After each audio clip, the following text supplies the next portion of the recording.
नमस्कार, जनदर्शन न्यूज में आपका स्वागत है। किसान आंदोलन को 4 महीने से ज्यादा हो चुके हैं और लगातार किसान अपनी मांगों को लेकर दिल्ली के नेशनल हाईवे गाजीपुर बॉर्डर पर लगातार संघर्ष करेंगे। हालांकि बात की जाए तो लगातार किसानों का संघर्ष जारी है, लेकिन सरकार 11 दौर की वार्ता के बाद फिलहाल सरकार चुनाव में व्यस्त है और किसान अपने आंदोलन में व्यस्त हैं। हमारे साथ मौजूद हैं युवा नितिन बालियान, जो लगातार किसानों की बात और किसानों की मांगों को लेकर संघर्ष कर रहे हैं और अपनी आवाज़ को यहां से बुलंद करें। हालांकि सरकार तक उनकी आवाज़ पहुंच रही है कि नहीं पहुंच रही है, ये फिलहाल तो नहीं लग रहा है, लेकिन जहां सरकार चुनाव में व्यस्त है वहीं किसान यहाँ पर अपनी मांगों को लेकर व्यस्त है। नितिन बालियान जी, 4 महीने आंदोलन को हो चुके हैं, लेकिन अभी तक सरकार और आपके बीच कोई समन्वय नहीं बन पा रहा है, तो हल कैसे निकलेंगे मसले का? हल तो भाई साहब देखो बातचीत से निकलेगा, लेकिन अब हल आंदोलन से ही निकलेगा। पहले बातचीत का दौर जो चला उसमें आप लोगों ने देखा होगा कि इन लोगों ने जो भ्रमित करने का काम किया इस देश की जनता को कि हम लोग इन्हें समझा रहे हैं, हम संशोधन कर रहे हैं, हम ये कर रहे हैं, लेकिन आपको उसकी सच्चाई बताऊं तो उनका प्रपोजल, जितने हमारे किसान नेता 40 किसान नेता बैठक में बैठते थे, उनका प्रपोजल ऑलरेडी जारी रहता था कि वो जाते थे किसान नेताओं को प्रपोजल पकड़ाते थे कि हम लोग ये करने के लिए तैयार है। कृषि कानूनों को रद्द करने के लिए, एमएसपी पर कानून बनाने के लिए कोई बातचीत उसमें नहीं होती थी। ये कहते थे कि हमें एमएसपी की गारंटी दे रहे हैं। अरे मौखिक रूप से गारंटी किन लोगों की दे? जिन लोगों ने हम इस देश को 2 करोड़ रोजगार दे दिए, जिन लोगों ने 15 लाख रुपए दिए, जिन लोगों ने इस देश की जो सरकारी तंत्र है उसे बेचने का काम किया। क्या उन लोगों से हम लोग मौखिक रूप से मांगेंगे? इस देश के किसानों ने साफ तौर पर कहने का काम किया कि साहब हमें एमएसपी पर कानून बनाकर दो, तीनों कृषि कानूनों को वापस लो। अरे आप एक लोग बात बताइए कि ये लोग कहते हैं 16 पॉइंटों पर संशोधन के लिए तैयार हैं। अगर ये इमारत हमको लोग कोई बनाएंगे, कोई मीनार बनाएंगे, अगर उसकी नींव ही खोखली होगी तो इमारत कैसे खड़ी होगी? 16 बिंदुओं पर संशोधन करने के लिए इस देश की सरकार है। सुन ले, इस देश की जनता कान खोलकर जो भ्रमित करने का काम कर रहे हैं, इस देश के किसान जिद पर अड़े हुए हैं, ये सरकार क्या नाम संशोधन के लिए तैयार है, तो इस देश के लोग जो भ्रमित करने का काम कर रहे हैं, लोग कान खोलकर सुन ले कि जब 16 बिंदुओं पर संशोधन करने के तैयार है तो इस देश की सरकार ने अपने मुंह से माना है कि कहीं ना कहीं इन बिंदुओं में खामियां हैं, इन बिलों में खामियां हैं। अगर बिलों में खामियां हैं तो साहब आपको ये कैंसिल करने पड़ेंगे, ये रद्द करने पड़ेंगे।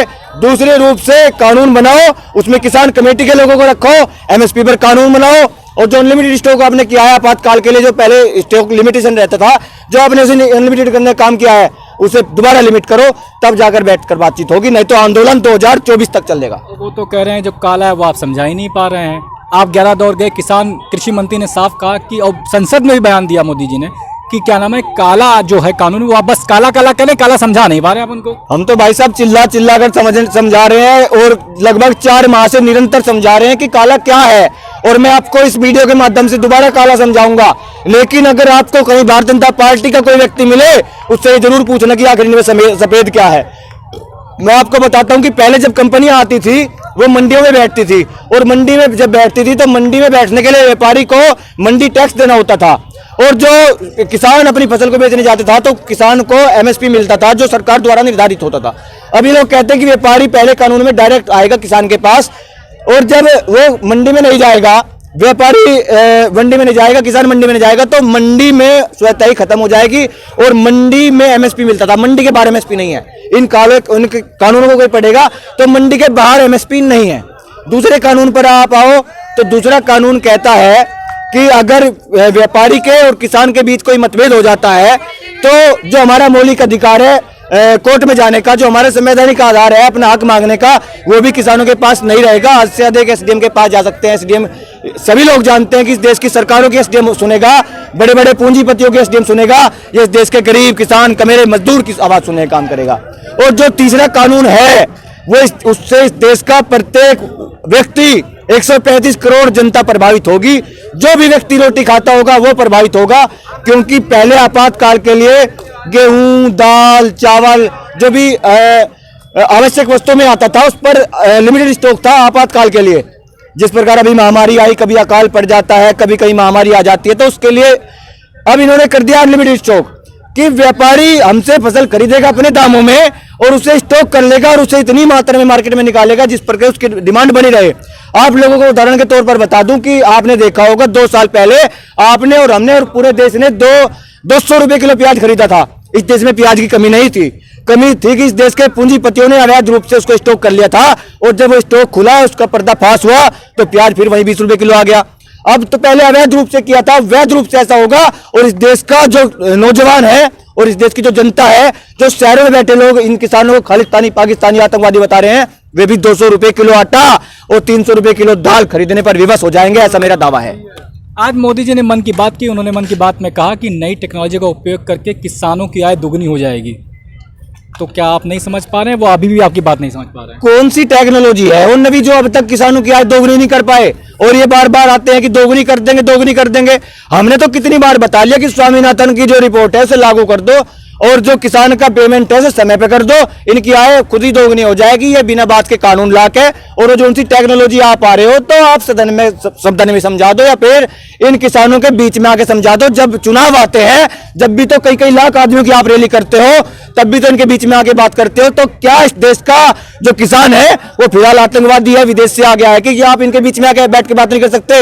या आपका ईगो बीच में आ रहा है, आपका अहंकार बीच में आ रहा है? अगर अहंकार बीच में आ रहा है तो फिर आप जनता के हितैषी नहीं हो सकते, क्योंकि राजा को जनता के बीच में जाना ही पड़ता है। अब नहीं तो कल 22 में आएंगे, 24 में आएंगे, बंगाल में जा रहे हैं, तो ऐसे ही इनके बीच में आना पड़ेगा। और जब भी हमारे बीच में आएंगे तब यही किसान का मेरा मजदूर इनका कॉलर पकड़कर, इनका कुर्ता पकड़कर पूछने का काम करेगा कि जब हम आंदोलन थे तब माननीय प्रधानमंत्री जी ऐसी कौन सी टेक्नोलॉजी थी जिसके द्वारा आप हमारी आय दोगुना कर रहे थे, और 7 साल में अब तक तो कर नहीं पाए। आने वाले समय में जब ये किसान अपने खेत में मजदूर रहकर काम करेंगे, क्या जब इनकी आय दोगुनी हो जाएगी क्या? तो ऐसा हम लोगों का मानना है कि जब तक एमएसपी पर कानून नहीं बनेगा तब तक इस देश का जो किसान है उसकी आय दोगुनी नहीं हो सकती। एक आखिरी सवाल ये कि पंजाब में कल एक विधायक को प्रेस कॉन्फ्रेंस के दौरान मारा गया, किसानों ने दौड़ा दौड़ा के मारा। तो क्या ये आगे वाली रणनीति दिखाई दे रही है? उसकी रूपरेखा तो नहीं है कहीं? देखिए, इस देश की वहाँ की कानून व्यवस्था पर सवाल उठाता है।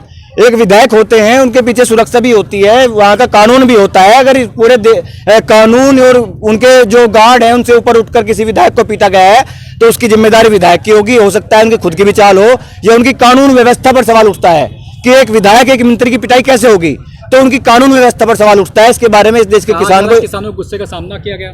देखो, किसान गुस्से में था, किसान में गुस्सा है, लेकिन किसान अगर गुस्से में भी आएगा तो किसान गुस्से में आंदोलन चलाएगा।